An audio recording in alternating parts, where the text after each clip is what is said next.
Okay, coaches, we've talked about the questions we need to ask, we've explored those resources, and now we need to check out some principles that help you use those resources after you've answered those questions.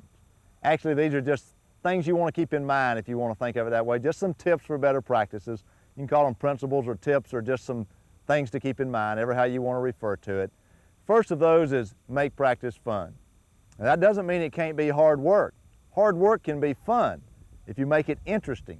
We need to make practice fun for the kids so that they'll want to do what we're doing, they'll get more out of it, they'll go home and practice. A lot of these things are all related to how much fun you make them have while they're at practice. One of the ways that we can do that is with contests. A contest between this group and that group. Maybe on throwing. How many throws can they get conducted in 30 seconds? You know, if they use two hands to catch the ball, if they get ready to throw it before they catch it, if they use good footwork, these types of things, if they focus on what they're doing, they're going to get more throws in. A lot of times they're just sloppy when you've got them out there throwing because there's nothing at stake for them. Make a contest out of some of your throwing drills. Or take out a stopwatch and see how base running improves. You want to work on running from home to first base, and you've got your players doing that, and they're loafing or whatever, pull out a stopwatch and time them. Let them know how fast they run. See if they can do it better each time for a while. See how much the base running improves by just using a stopwatch. Have some contests. That helps make practice fun. You also need to praise your players as much as you can. You can get a lot farther by praise and encouragement than by nagging and discouragement. Use praise as often as you can. And also think of interesting names for your drills. You know, we have different kinds of drills and we come up with these names that tell what the drill's about. Maybe let your players think of a name for a drill. Instead of a drop and charge drill or charge and drop drill, maybe it could be a credit card getaway. When you charge in for a ball, you're using a credit card to them. When you drop back, you're getting away. So instead of naming this outfield drill that we sometimes see and call a in and out or back and forth or charge drop, call it the credit card getaway. Things like that just make practice more fun. Second, keep practice simple yet challenging. We need to remember the level that our players are at. We go back to those questions we asked before. In a drill, you'd like for a player to at least begin somewhere around 50 or 60% successful, whatever that drill may be. Now, you may have to use a bigger ball to get that success rate. If it's some kind of a hitting drill, you may have to use a volleyball or a soccer ball, whatever the case might be. When it gets to where the player can do the drill, say 90% of the time correctly, and they feel successful, they've got good self-esteem, good confidence in themselves, make it more challenging. Now, instead of a volleyball or a soccer ball, we go to a regular softball size and progress downward and more challenging until we use a baseball-sized ball and then down maybe to that golf ball being hit with a broomstick. Keep your drills simple, but keep them challenging. Customize and individualize, the third tip that you might want to remember. We talked earlier about stations at practice, and we had players rotating from station 1 through station whatever it might be, 5 or 6. And we kept them each at each station for 5 minutes. Well, maybe Sally doesn't need 5 minutes on a back foot pivot. Maybe Sally does the back foot pivot very well, but has trouble with a visual skill. Maybe she ought to just stay at one station for 2 minutes and another one at 8. Try to individualize your practice as much as you can. Customize it. One of the ways to do that is, again, with that concept we had earlier of something to do when you have nothing to do. Give each player individual drills they can do when they have nothing to do. Try to customize and individualize your practices. Fourth, be flexible. You're going to come with a practice plan, hopefully, but be flexible. Sometimes during practice, things arise that you want to stop right then. Interrupt what's happening. It's what we might call a teachable moment. Something occurs and it's a great time to teach a concept or principle. You don't want to lose that time. That appropriate time is there. It's perfect for teaching a certain skill. Use it. Adjust your practice plan and be flexible. Had a very good friend when I was coming through my early days in baseball named George Zura, who was a scout for the Cincinnati Reds, now in the front office for another professional team. He said the greatest ability that a player needs to play successfully in professional baseball is the ability to adjust to pitchers, to adjust to the environment or whatever. You as a coach may have to adjust your practice plan. Be flexible at practice and it'll help you be more successful. Fifth, keep people busy. Now let's expand on that just a little bit, because we've talked about efficient versus effective. You want to stay busy at the right things. You want to be productive with this busyness, if you want to call it that. We've got to strive for accomplishment, not just activity. Set up those stations. Use your small groups. Keep lines short, distances short. Something to do when you have nothing to do. All of these types of things in practice keep people busy. You can use your time more wisely if people are getting something done, but remember to keep people busy during practice. 6, isolate practicable parts. Now that's a mouthful, coaches. Isolate practicable parts. When you do your drills, for instance, if you've got a player who's got problems with a certain portion of the swing, let's say the back foot pivot. Well, instead of just having your player in the batter's box with a pitching machine or a pitcher pitching to them, trying to work on the back foot pivot along with everything else she has to do to hit a moving ball, isolate the back foot pivot.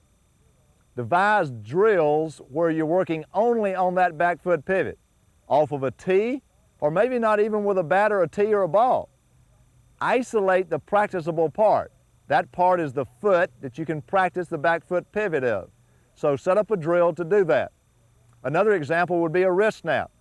If you've got players who throw the ball incorrectly and just push it like a shot put and don't snap their wrist, take them off of their feet, put them on their knees. You're isolating the upper part of the body that way. Then with a barrier, perhaps the back of another player, isolate the rest of the arm and practice just the wrist snap. Practice the wrist snap as a practicable part that's being isolated. Remember to isolate practicable parts. 7th tip to remember is to do it right. Not just practice. You can get better or worse at practice. You can develop good habits or bad habits at practice. You've got to learn to do things correctly. A lot of times we send players to do a drill and they just try to get the certain number of repetitions done. We might have them practicing, for instance, that back foot pivot we talked about. Well, the back foot pivot occurs after the stride, not before the stride, not during the stance. And a player may go down to practice at a certain station, the back foot pivot, and they're standing there with their feet pretty close together in their stance, working kind of sloppily on a back foot pivot. They may get 10, 15, 20, or even 100 repetitions, but they're not any better. First of all, they're doing it in the wrong position. Second of all, they're not working well at it. So you're getting poor repetitions. What you want to get are quality and quantity, not just quantity. Proper repetitions lead to proper executions. Make your players spread their feet out into the hitting position when they work on that back foot pivot. Get the feet spread. Slow down, do each one properly. Make your players learn to do it right when they do it. Get those proper repetitions that lead to proper executions. 8th, teach what to do rather than what not to do. A lot of times we use a lot of don'ts and nevers and these types of things. Don't drop your back shoulder. Don't catch the ball up underneath you. Don't backpedal, whatever. Teach players what to do. If a player's catching the ball up under them, between their feet rather than out in front of them like that AT&T fielder we talked about a while ago, reaching out with their glove, instead of telling them, don't put your glove between your feet, tell them what to do. Get your hands out, push your hands out, reach out and catch. Ever how you want to say it so that they understand it with their hands and their feet. Make sure that you teach them what to do. And along this same line, ask questions in which the answer has to be what to do rather than what not to do. Instead of asking that player, what'd you do wrong, phrase the question so they have to tell you what to do right. If a player has their feet spread and their hands down between their feet to catch a ground ball instead of out in front, don't ask them, see, there's that word don't again. Instead of asking them, what did they do wrong with their hands, ask them what should they do with their hands. Now instead of saying, I had my hands between my feet, they have to correct the right procedure, the right movement, the right action. I've got to push my hands out. I've got to get my hands out. I've got to reach out and catch. Ask questions so that the answer has to be in a positive framework of words. Teach what to do rather than what not to do. Mental practice. Most of what we referred to so far has been about the physical skill of playing the game of softball. and we think about the hitting and the base running and the fielding and the throwing and the teamwork and these types of things that are basically physical. And yet we ask our players to stay in the game, keep their heads in the game, to concentrate, to focus, to pay attention. These are mental skills. But do you ever practice those mental skills? So if you want to perform them, then you better practice them. Maybe we need to have times in practice to just practice mental skills. One way we can do that is to pair our players up. Have them look at a ball and to focus on that ball while the other player tries to distract them. We talked early in the tape today about distractions. Learn to avoid distractions by proper focusing on the right subject. Let the player try to distract them with different words, different visual antics or whatever, and have the player learn to focus on that ball. Practice mental skills. And finally, coaches, remember that you've got to show your players you care.